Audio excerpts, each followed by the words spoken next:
So, welcome everybody. Welcome to our first Montessori Lives of 2026 and conversations with notable Montessorians. And our notable Montessorian this evening is Mara Weitzman. She is a technology integration specialist at Wellan Montessori School in Newton, Mass, near just outside of Boston.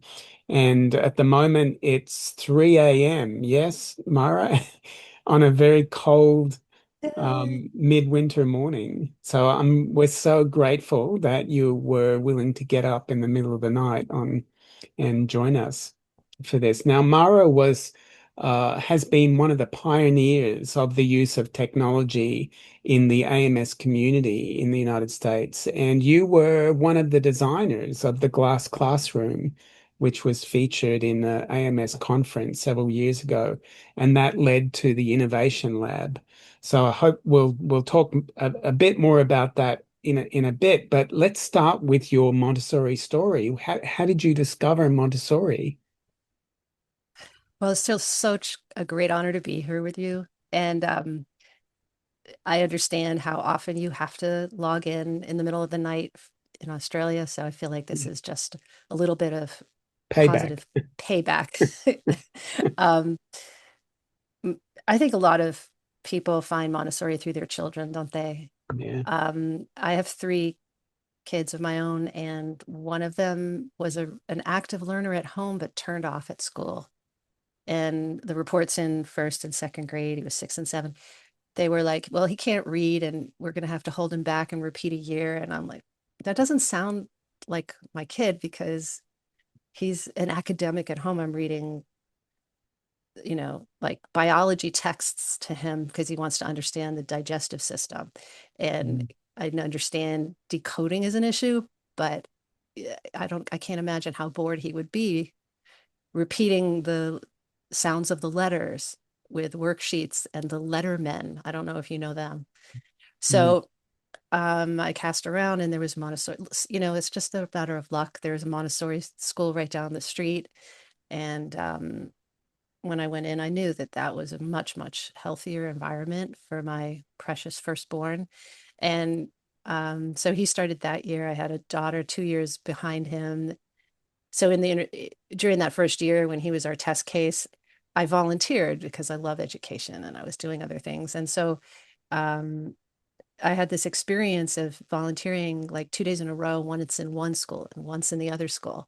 So you rarely get that juxtaposition right Mm. there with your kids. And it was phenomenal. What a difference, right? I wanted to sit down and Mm. learn at the Montessori school. It was beautiful and calm, and there were so many choices, and it was conducive to everything that I want. And I went to Mm. the public school. My daughter was doing fine, but it was chaos.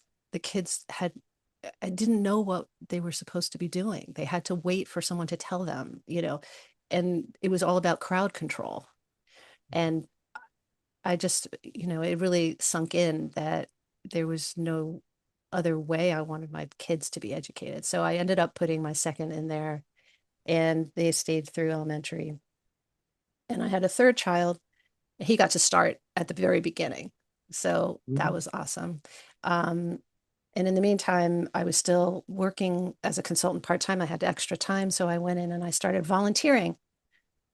So those are two things that Montessori parents Mm. do that lead to careers, right?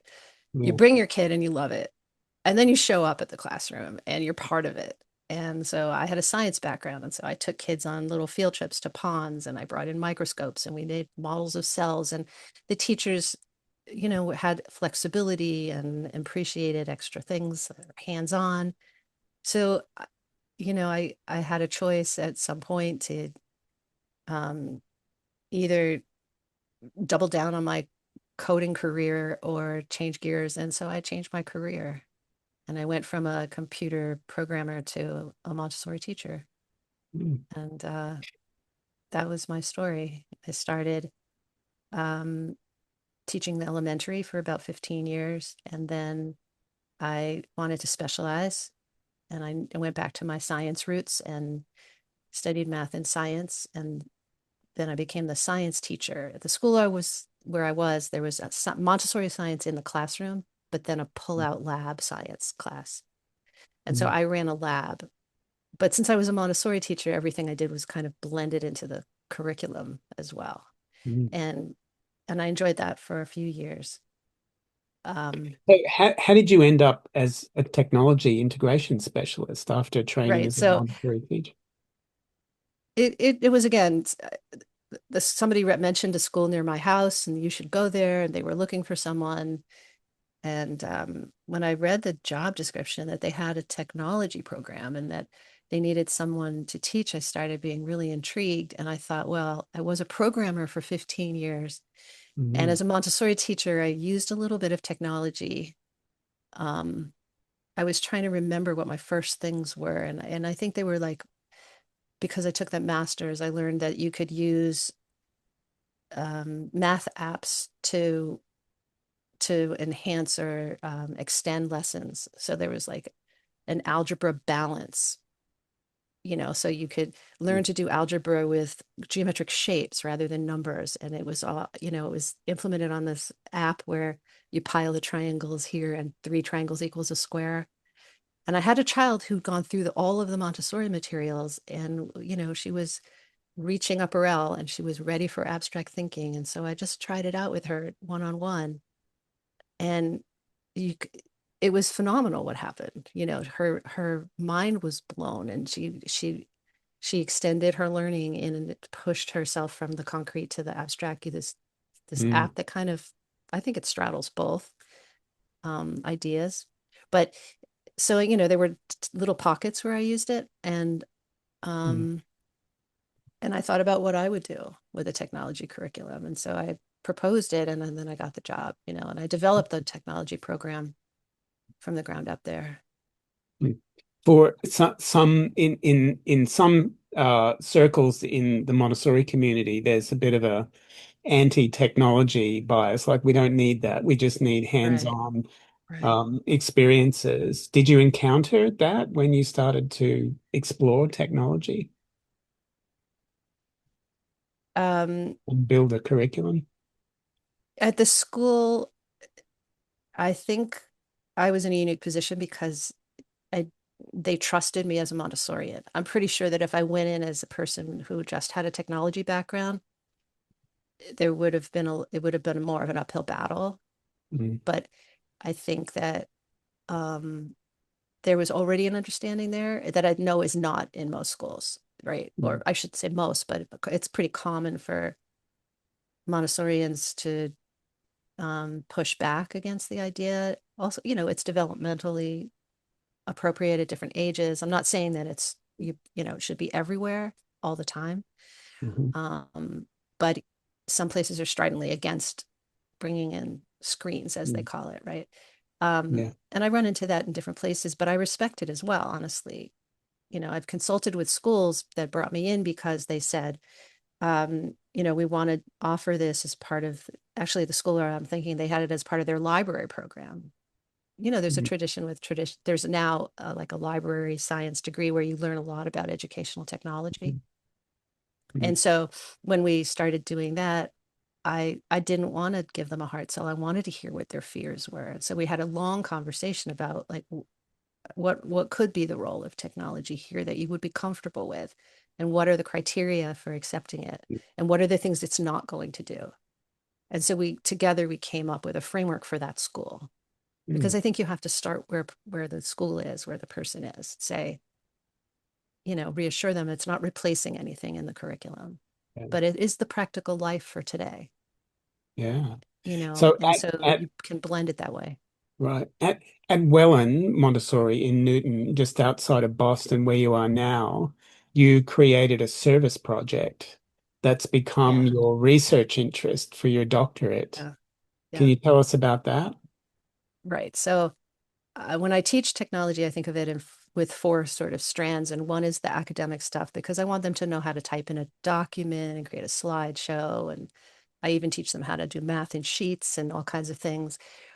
So that's the Google Apps part. And then we do some creative work, learn about making digital illustrations and a variety of different things. Sometimes it's connected to math and geometry.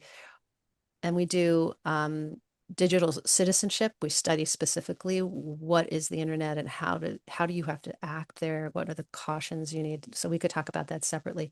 But my last strand was to justify using a 3D printer. I didn't want the students to think that it was for making toys, because when you go and look at the curriculum that are online from various companies and manufacturers, they're going to make a whistle, they're going to make a name tag, they're going to make, some little model of a toy.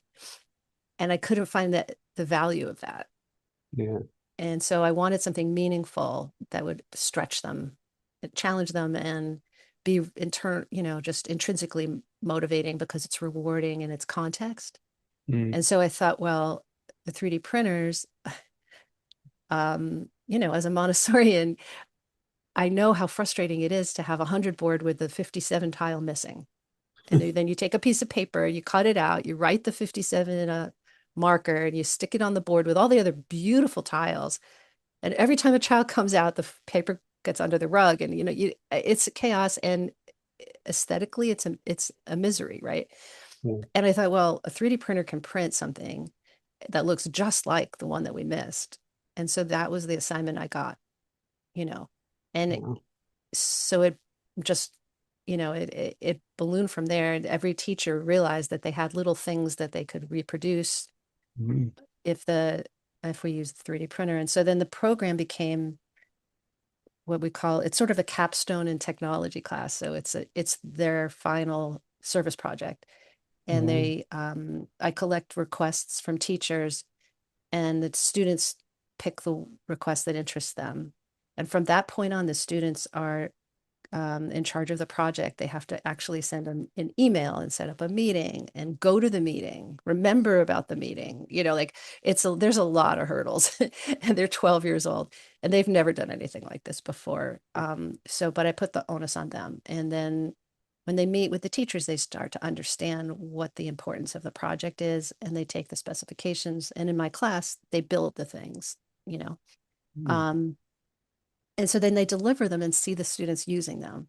And what started as like the top little pink cube or the red strip from the edition board with a number on the, whatever those little things were, now are major projects. And the teachers are inventing work. They're saying, I would like a work that does this with a student, and Mm. so we have models of the solar systems and the layers of the earth in a 3D model that comes apart. We have wooden puzzles of all kinds of animals that exist in our area instead of just the parts of the Mm. horse. Um, it's becoming quite inspiring to see. So instead of hating you for taking their kids away from their lessons, all the Aha, classroom teachers just love you because you replaced them. absolutely. I never put that all together. Yeah. Yeah. When I work with teachers too, and I show them things that might help them present information, especially upper L. Lower L is on the verge of it, but really upper L, um, the teachers have found a lot of ways to incorporate different technology. I'm still like working with them on PD days to help them Mm. look So for it. this service project has expanded now to overseas. Right. So in my doctoral program at the University of Wisconsin at River Falls, um, the director of our program is a trainer for a Montessori school in Abuja in Nigeria. And when they expanded from the primary to the elementary class, they had, this inventory of materials that they were supposed to get that they can't afford and they can't ship there. It's a nightmare to set up a classroom in a place like that. And so when she heard that I could do this, she asked me for some help. And so with a week's notice, I created um, not geometric solids, the grammar solids Mm. on like 3D printer. So there's a big black noun and a smaller purple Mhm. pronoun, pronoun. And so I created a tray with all of the shapes, and I brought it with me to River Falls. And when she flew to Africa, she took the materials, and now they're part of the classroom there. And so she and I were talking about how we could use this um, project to help the local high school, um, which is run by Jesuits. It's called um, Loyola Jesuit College. And they have high schoolers who are interested in technology and engineering and things like that. So since then, I've been talking to their teacher and trying to set them up with a 3D printer. They have an old one like the one I started with, and they're poised to get a new one as soon as somebody can courier it over there. Mhm. Maybe it'll be me. I don't know. So when they get their 3D printer, the plan is for them to be able to produce materials. But what's really cool is that we can share the design files that our kids have created already Mhm. so that they don't have to recreate those.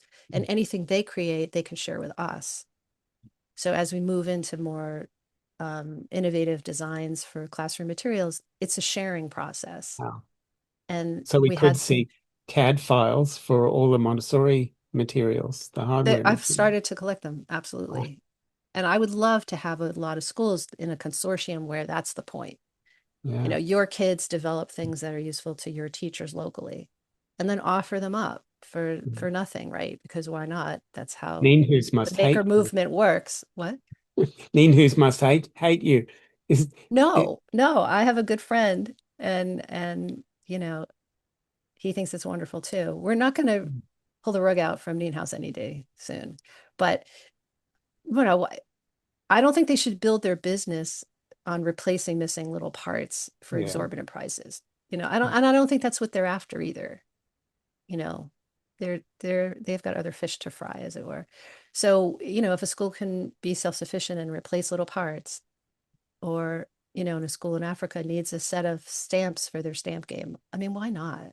Yeah. Uh, I know And Chris it's will not employ. copyrighted. That's one good thing, Right. right? Yeah. Nothing's And copyrighted. Chris would not object to this. No, he He would doesn't. He definitely knows. think it. We were in the think tank together, actually. Oh, yeah, of course. Yeah. Yeah. Yeah.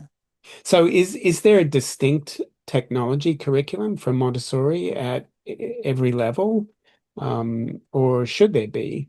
So do you think is this something that Dr. Montessori would have championed if she were alive during the digital era? A She would separate totally. curriculum. Oh, Mark, she would totally.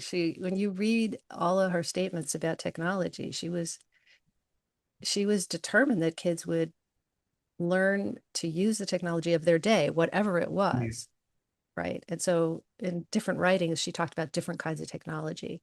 And we Mm. recognize that a pen is a technology, you Yeah. know, a sewing machine is a technology. There are things that, and you know, it could be a fundamental need. Mm. People develop tools to help them live Yeah. their lives. And so you can't be teaching students obsolete technology because it's not going to help them. Yeah. And of course, Okay. she pioneered Maybe the use of. polishing brass is an exception. You know, there's different reasons for different practical lives. Right. I hear people talk about that all the time. I'm sorry. She pioneered the use of 16 millimeter film when it was still a That's new right. That's developing right. technology. And I found years ago, I found a passage in an Italian journal that she reportedly edited. Don't know if she wrote it, but it said it suggested that teachers should make their own films of things that are too dangerous or too distant or, for kids to actually experience directly. Wow. So you Does can that show sound like the them. internet Yeah. much to you? Yeah. That's wild. It's so Yeah. great. So were So, you know, you, as long as you understand that technology is a tool, you know, it's not a prize that you achieve and work on in isolation from your yeah. world, you know. And that's what I wanted the kids to understand. And there are also service projects in fourth and fifth grade Hmm. that are a little less um, management responsibility for the students. They're more organized by me, but they're still using technology for a purpose to help other people. And that's my take home message, I hope, by the end of Upper L, that they stop thinking about technology in terms of the games that they play at home or on their parents' phone all the time, you know, that they understand that they have the ability and the responsibility Mm, to incorporate technology in these productive ways. yeah. And So it's then they we, enjoy it. It makes them what like how else can a sixth grader produce something of high quality, actually useful for a classroom? Like they yeah. you I would love to have them do it all in the wood shop with their own Mm, hands, but the ability for them to actually complete something, mm, you know, it I've had this conversation before. When you're building and you want to and you make a mistake, you have to get new wood and start, like the iteration process yeah. is really difficult and expensive and time consuming, and you need more skill. But in the 3D world, your prototypes cost pennies, your turnaround time is quick. You bring, Mm, so it's all about the engineering design cycle too, actually. So the technology really supports this kind of thinking and productivity that end mm, up giving the kids so much reward at the end for their work. And I mean, that is what Montessori wants us, yeah. especially as they become adolescents, right? To have that So sense. on that point, where are you on the spectrum from the idea that technology should be integrated and children should learn it through using it as a tool to serve the other subjects, to the other end of the spectrum where, it should be a separate subject with its own curriculum? Where do you fit along that? I'm in the both camp because you can't do one without the other. I mean, I don't advise doing either one in isolation completely because I don't, sometimes people say, oh, these kids, they already understand technology, they're digital natives, whatever. You don't need to teach them, they'll figure it out. So I don't believe that because I believe, first of all, students come from homes that have different technology um, policies or availability, right? So I have students who start with me who are confused by the keyboard and kids who come in and can type lightning fast, right? And I want them all to be able to use technology equally when they come to Upper L and they're actually typing papers. I don't want the kid who doesn't have technology at home to be at a disadvantage. And so part of what I do is try to help all the students develop the basic skills in my class.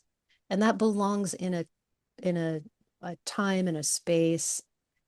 What maybe Mark, when you say integration, could I do it if I was a classroom teacher, um, and do it side by side with the rest of the curriculum?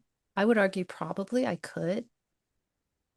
So I don't know that it has to be a pullout, but I don't think you can say, um, here's a computer whenever you want to use it to, to write a report on this civilization that we're studying.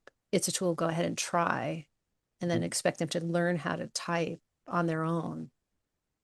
It can't, I don't think you can integrate it at that level and I think that if you have the technology curriculum in mind, you can either integrate it in your day-to-day operation in your classroom, or you can have it as a pullout, like a Mm, foreign language study, mm, because you, the practice and instruction you need to get started on all these different technologies is very specific, and it tends to work pretty well with small group pullouts because that's essentially what I have. mm, I get, I get a half a group of second graders. So mm, I get like 8 or 9 second graders for 45 minutes for half a year come to me. mm, And third grade's the same thing. In mm, fourth grade, I get them all year, 45 minutes once a mm, week.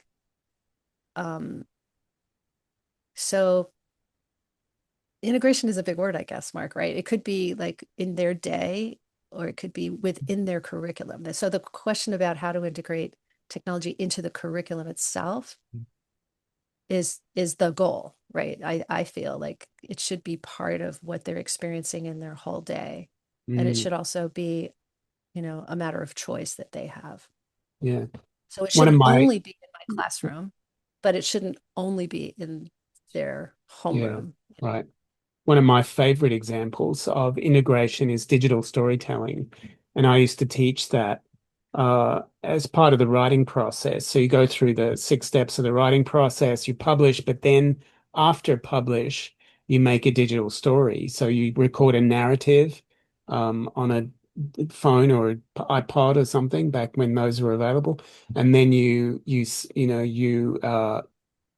put that on a movie software, and then you integrate it with still photos and video clips, and you create in a background music, which they create in GarageBand or something else, and then they create a 3-minute movie. Now, if you can do that, and I would teach them all of the steps along the way, but if you can do that, you can pretty much do anything on technology, except maybe use a Right. 3D printer.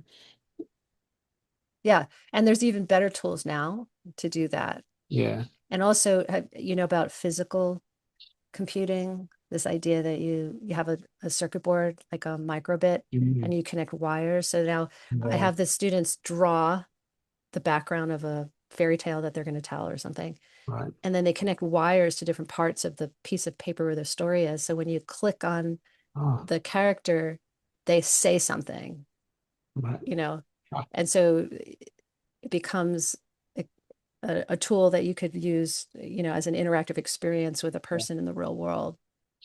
And they can get very creative about how they do those things too. So, Um, what's your favorite piece of technology for classrooms? so for the students, what I fell in love with was something called turtle art, Hmm. out of MIT in the 60s, 70s. Seymour Papert developed the logo turtle, and that Yeah. was like his brain child about how to teach students some coding techniques in the real world so they could control the turtle using left and right and, you know, straight and back and how many steps. And so that has now been expressed on a screen. And the turtle art um, is a drag and drop coding language. So it's very intuitive and you can do it on an iPad or a keyboard. And the students look at a turtle in the middle of their screen and then they give it directions and they can change the colors and they can write loops that repeat. So what you end up with is a turtle who makes a triangle, but then with a little tweak, they make a triangle 80 times and it turns into Mm. this beautiful geometric design on their screen instantly. And so it's the basis for learning a lot about geometry and creating art at the same time. And I found it very inspiring to see the students work at, they were my fourth graders last year. Um, so, and I'm just about to show it to my class this year, like next week. I gave them a preview last week and they were blown away what, you know. Um, so that's like my fan favorite thing, I suppose I'd say. For teachers, I think the Padlet is an incredible tool. Mm. Um, and I use that a lot. It's a way of curating materials and presenting them to students that I've used, I don't know, 100 times now. That really gives a front end to like the massive world of the universe, the universe of the internet, so that you can control where the students are and what their choices are. But it's beautifully Montessori because when I create this array of different clickable images on the screen that will take them different places, now they have choices. You know, it's never in the intent that you start in the upper left and do every single activity. And maybe you're researching birds. And so now these are all the bird research apps that will help you, and they're all specialized. You know, the students have the ability to explore. And I think for students in grade school, when you don't want them on the internet wholesale doing typing into Google little search terms, that's the way to go. And it's visually appealing, you know. We used it at the AMS conference last year with the virtual classroom. It's so that it really it can extend and really reach people.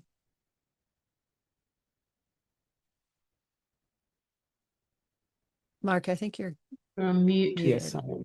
I just got Oh, dropped because we have a huge windstorm here, and I think it blew out my internet briefly. So I missed some of what you said. But what is your favorite piece of technology outside the classroom in your life generally? Um, yeah, and I think I tried to, when I think about it, I think I got a Padlet recently, and I use it to keep track of everything, and I don't have slips of paper anymore. Mhm. I enjoy the interface because I can use pen, my pencil and scribble, or I can Oh, yeah, write you mean things an out. iPad? What did I say? You Yes. said Padlet. Oh, 3 o'clock in the morning. Yes, I'm talking about my iPad. And I think it keeps me, it's a way of keeping organized, but also it extends like creativity. I don't have to be locked down to a keyboard and text. So Mm. I feel like I can really dump my mind into it a lot easier and keep track of things. You Mhm. know, it's a multimedia tool, so it's perfect and portable. Do you think that children need to be taught how to use technology from an early age? So in many, traditional schools, I guess they start in grade one, they start technology lessons and they learn how to use. Whereas, a lot of people would say, well, they're digital natives, they need to be teaching the teachers. Um, No, no, I no, it's our responsibility to give them a framework of understanding what technology is, and digital citizenship is something that you do not after they make a mistake. You do that before they're exposed to things that um, mm, cause a lot of trouble in their lives.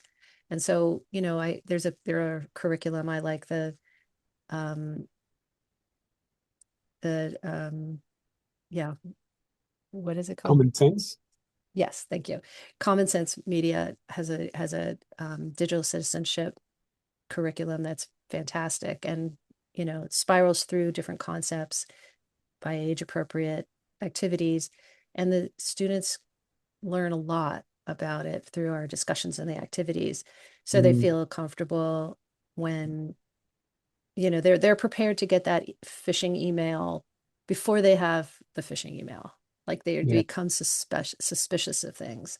Um, um, there's another lesson that shocked me. The conversation got so deep about gender differences in games, mm, and the students were, they were appalled by the realization about, how characters are are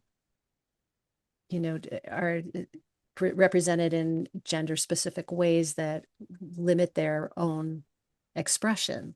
mm, And they had a lot of interesting, like I stepped back because there were different factions in the class making different points, and they were talking about it in a real lively debate. um so I think it's very thought provoking, but it also, you need to, I mean, where else in a Montessori classroom, if you're not preparing your students for the real world, what are you doing? Like that is really what we're aiming for. And this is so right. personal, and it carries on, every evening when they go home and in the rest of their lives. They're facing a lot of challenges that we didn't have when we were growing up, Yeah. right? So, and Mm, I think that it's really incumbent upon us to yeah. get ahead of it as much as we can. So true. And so So, younger students, you were asking, at what point do we start teaching yeah. them about technology? It's interesting because when I was in the think tank at AMS, there was a lot of work about a lot of this discussion, like where do we start? And there's evidence now that a lot of the materials that are already in the classroom prepares young children for sort of thinking as digital, Mhm. um, Kate, thinking in Kate digital Broughton ways. work, yeah, in Kate particular. Broughton is like the leader on this in my mind. So, she discusses how, and other people discuss how computational thinking is a something you develop as you start coding, but you can learn it beforehand. Do you understand algorithms? Okay, an algorithm is built into the primary curriculum so Yeah. powerfully. Can you students give some understand. examples of that? Yeah. Yeah. Yeah. So when you start with the youngest child, you give them maybe 3 steps in a process, right? And as they get older, they learn multiple steps, like many, many more steps, and they understand that there's an order and a precedence and a purpose to every step.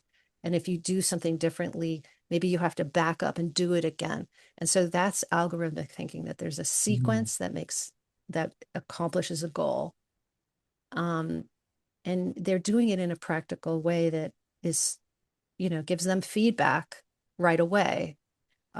And that's what they're developmentally ready for, right? They take it in and they mhm. internalize that as a as a fact about the world, right? Right. It's not about me, it's not about my teacher, but that is how things are.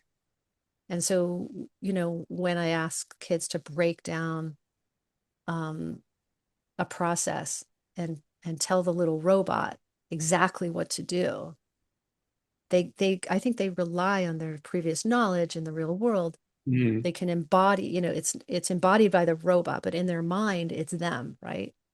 Like mm, that turtle art thing. If I'm trying to figure out, are they going left and right? Well, they're facing down, so it's not really my left and right anymore, it's their left and right. So like I'm kind of embodying in my yeah, mind of trying to be the robot, so they're doing the same thing. They're embodied mm, the importance of the process. And it's about another aspect is um decomposition. So to solve a big problem, you don't wrap your head around the whole thing. You break it into logical parts and you solve separate parts at a time. mm, And I think that our work also do that, because there are steps to solving mathematical mm, um, puzzles. I'm thinking like the binomial cube. Well, how do you solve that? Maybe you solve this part first. mhm. You make sure the blocks on this level work, and then you do this level. So Right. there's the decomposition too. Those are two examples in the big field of computational thinking. Yeah. So um many of the Montessori materials promote ordered Order. thinking, sequence, That's right. decomposition, and other Yes. skills that are Right. necessary to understand and use Right. technology. Right. And we're just really mapping them now. Like Yeah. we knew they were good, but when you Yeah. look at it from this new Right. lens of general skills that help people prosper and function in a digital world, whether or Yeah. not they're going to be programmers or not, I mean, that's another debate, right? Why are we teaching coding? Yeah. So Because people now, can read more about that on the Innovation Lab Padlet. Um, yeah, where do they see that? Where is that open to everybody? it is. Yeah, we could put the link someplace if you do. You have that facility? Yeah, Yeah, it's open. we'll do it at the end. Yeah. So Okay. what's a book going to back to old school technology? What's a book that you think everyone should read on technology, or at least educators? Yeah. So, Sarah Kennedy Burge wrote Montessori in the Digital Age. It came out last year. Now it's not in Mm, focus. Can you see it at all? yeah. No. Um, it's incredible. It's a guide to incorporating technology specifically with the cosmic education program.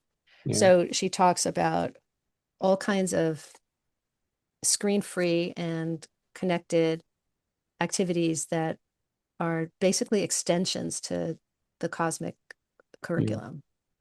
Um, but she also, in the first few chapters, she talks about, how to frame your thinking on this. What are you trying to accomplish and why is it good? And how do you make sure um, you don't want to replace anything that's of value, of course.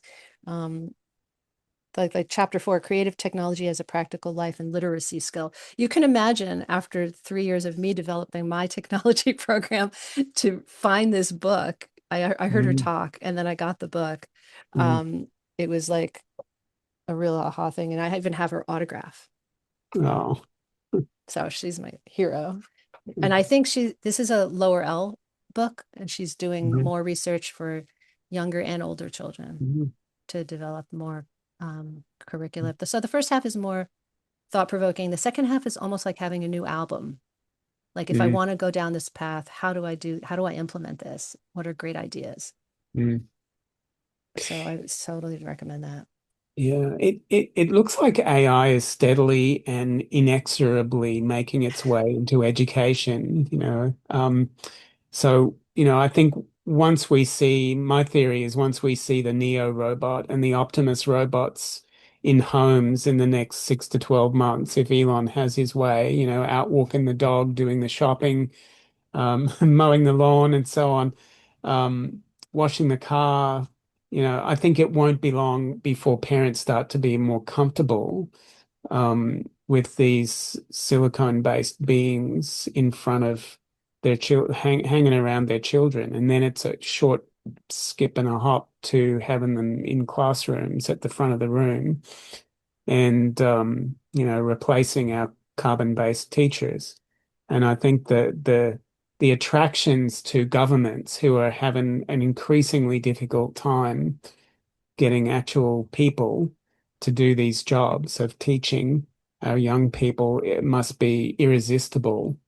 And the savings would be just amazing for governments. Um, you know, no overtime, you know, robots theoretically wouldn't care if, you know, the kids are hurling abuse at them. So do you see this as a positive thing, having robots in front of children I'll in give you three traditional schools? guesses, and the first don't count, Mark. What do you think I'm going to say? Um, no, clearly we have evidence that um, the human element is crucial to the development of children. You know, I think it's up to those of us in the classroom and researchers and other people in positions of influence in government and policymaking to make it clear that that is not beneficial to children. The other place we can look are the voices of the teens. I don't know if you've seen Dana Anderson's work, and every time there's a conference, she brings students to talk about how they feel about AI and what they've experienced and what they know. Mm. Um, that they don't want that. They object. Oh, Even in really? our school, when we asked our teens, like, what about AI? They said, well, I don't want my evaluations to be done using AI. I want my teacher to write those paragraphs. I can tell when that's a personal thing and when that's been generated. We had teens say that like right away. They did not hesitate. And that's what Dana's finding um, all the time, that they don't trust it. They're So we digital know, natives and they're pushing it back. yeah. So I mean, we isn't that know this in interesting? It's almost like Montessori. the canary in the coal mine, you know, Yeah, like they're experiencing it and finding it unnerving. And this generation is the generation that can distinguish the difference because they've yeah, experienced it most of their lives one way. And now this is drastic. I fear that students coming up won't have yeah. that previous knowledge, right? Um, so I think that there is a crusade, and some of the people that I know, like Dana, are and Samantha Gleason. She's also a big proponent of AI, but with limits and cautions and provisions. So It's we up to know this as us. Montessorians that Yeah. education is really a relationship. It's all about if children don't trust their educator and feel connected, they're not going to learn from that educator Right. uh, Right. and feel comfortable in the classroom. Right. Um, so how do we Montessorians take the lead in convincing governments that this is not a good idea to replace human teachers with robots? Well, I think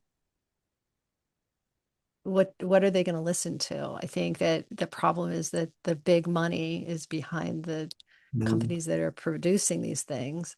Um, it's a really good question, but maybe it's a groundswell from teachers aligned with parents. Um, the field of psychology, a lot of, at least in America, academics don't have a lot of sway right now, mm, you know, but I feel as though there are voices out there mm, standing up.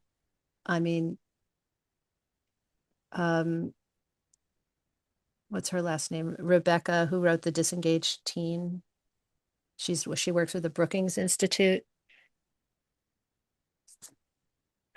I'm sorry, I have her book here. I can't remember her last name suddenly. mm. Um, do you know who I mean? Do you know The Disengaged Teen? Don't. Oh, she works for the Brookings Institute, and she's appeared internationally and testified in Congress about Yeah. issues about technology and affecting lives of Mm, students. It's people like her who are getting the public's attention, yeah. and also, has the clout in some sense Yeah. to demonstrate to the lawmakers that Mm, this is something that the population has to have a voice in. yeah. It can't be just we can't be run over by some technology Yeah. gurus. I mean, when you think about the pushback on educational technology altogether, that's what you hear, that the companies came in with these great one-to-one programs, but nothing underneath them, right? So Yeah. it was seemed like a gold mine for them. We're get all the kids to use our technology. So when they get up and they have money in the bank, this is the technology they're going to use. It's a horrible idea Mm, that the educators can't control what the yeah. tools are that the students use. And so this is just the same thing. Yeah. I have read about some school systems taking iPads and computers out of classrooms now and going the other way because they realize the importance of handwriting and actual hands-on experiences. But personally see this as an opportunity for the Montessori movement to really take the Oh yeah. lead, just as Dr. Montessori did when in her day, she spoke in front of the UN about things that are damaging to children. And but however, it seems that the Montessori community is not really in a place where it can take the lead on anything, really. I mean, if you there was that global census done a few years ago that showed that, there are about 16,000 conservatively Montessori schools around the world, which sounds like a lot, but if you think about that there are 5.5 million schools in the world, that's a drop in the bucket. So it's been a century now that we've had this fantastic method of education that answers so many of the problems in traditional education, and yet we still don't have Montessori schools available on every street corner. Why do you think that is? Why has the movement failed to take hold? Um, so my first thought is to reach back and understand what happened when Montessori first came here. And there was a groundswell of interest. She had proven herself in Europe. She came here, promoted, and then Dewey and Kirkpatrick just when Kirkpatrick wrote the piece about the critique of Montessori, Mm, it influenced everybody's opinion. The power was concentrated in such few people to mm, indicate, like to set the direction of American education. yeah. And the White male. question, when you read about the history of it, like why did they suddenly change their minds? And historians are reading into it a lot of sexism and xenophobia. She was an Italian woman, Yeah. trying to promote some new ideas where it was the bastion of white men here. And so Mm, you have to wonder why did and they misrepresented her work. And she never replied, from what I understand. She never addressed the yeah. critique, right? Yeah. Am I right, Mark? Yeah. So it leaves you wondering, but they say that it was because, you know, she had so many designs to promote it somewhere else that she just kind of didn't have the time to fight the Mm, battles to make it acceptable everywhere. mm. So And it's why do you think that's still the case after she died, that it's still not as Because we widespread. don't have a unified voice. She was the figurehead, and after that, the power, there's no power. It's just dispersed. The Mm, believers are everywhere, and there's no unifying organization that promotes it in a very, very powerful, convincing way. mm, We all know that schools are independent of one another. mm, There's no litmus test, and a lot of people hang out Montessori shingle and mm, and don't do justice to the work. mm. So we're AMS fighting is that battle as probably well.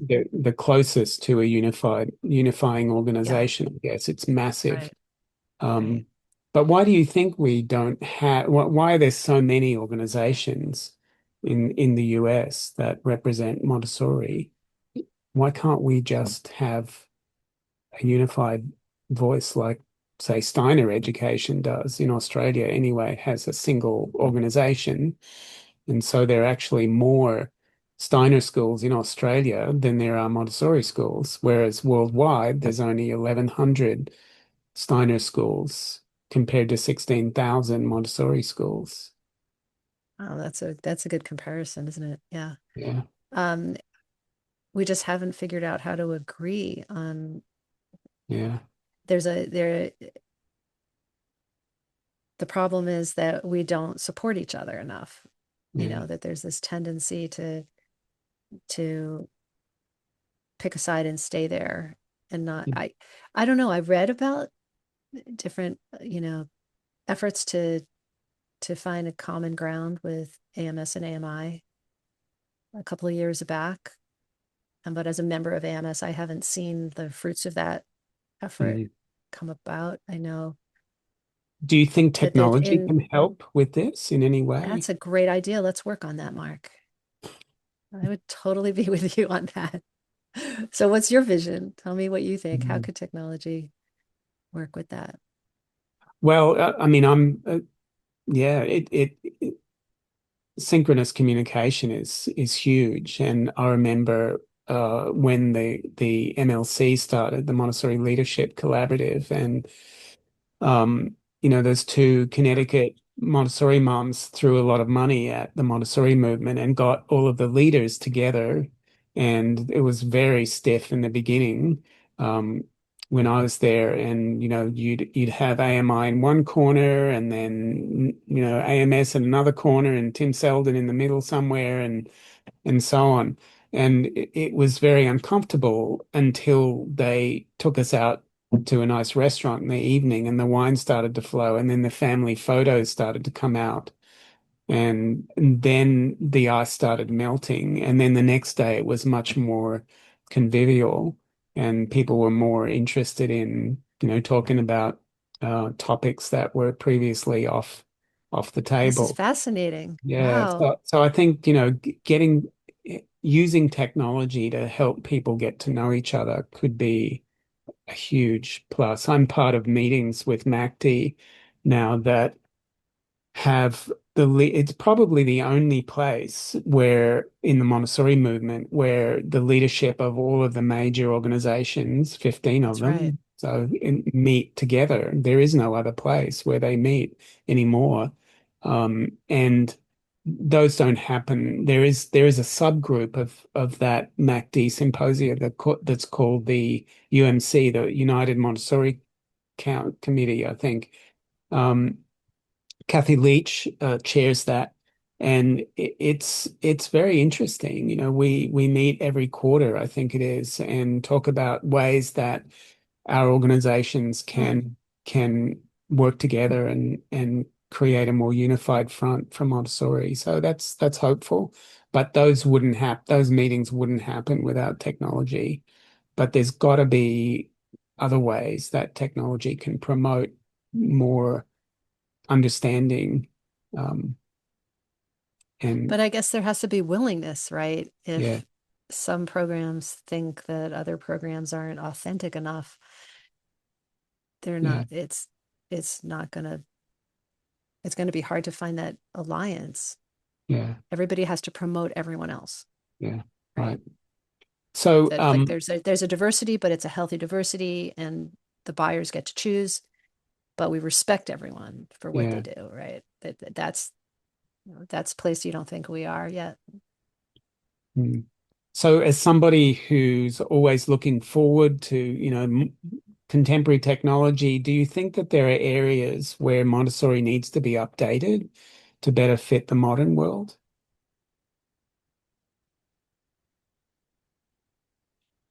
Well,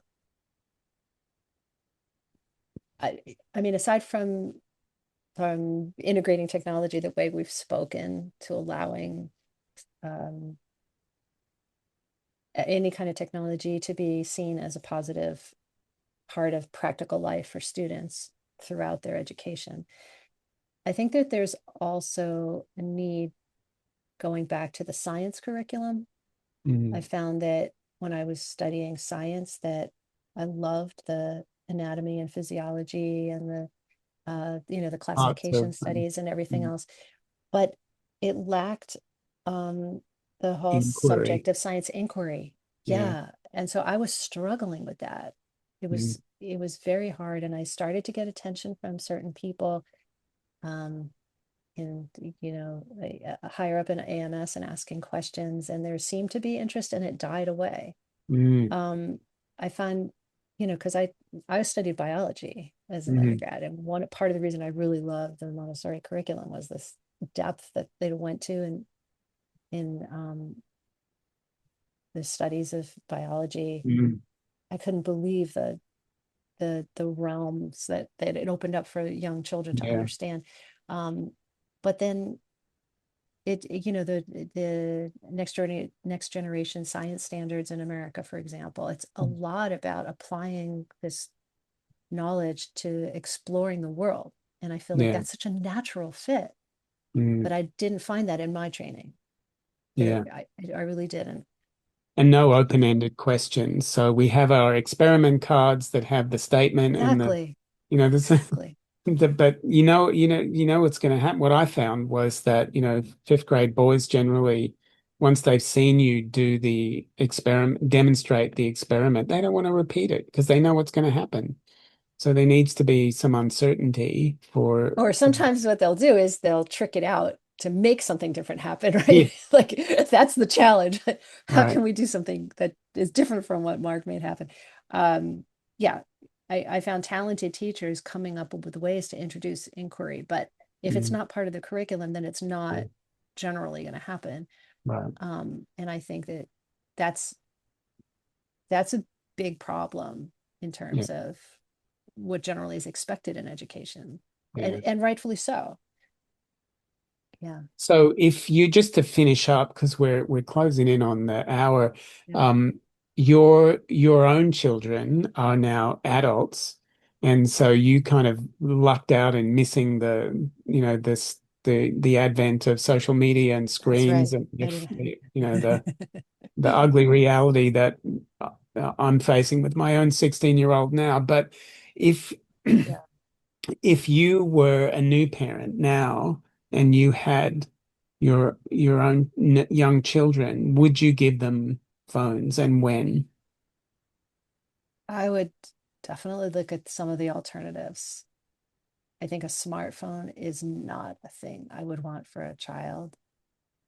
I know there are alternatives like flip phones or landlines so they can learn to use voice communication as a new, Mm, it's like a throwback that's come around again. yeah, Talk to your friends. That's called a right. phone, not a smartphone. Um, and it's so hard to keep up, but if I had to find a time, for instance, like if I know that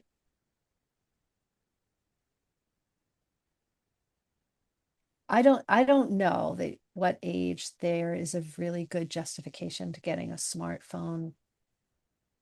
I certainly don't think it's any time in lower L or upper L. Middle school, I think there's a lot of pressure from society to do it, and I think your Mm, child becomes an outcast without one. That's my general mm, feeling, yeah. but I'm not really in the space that much.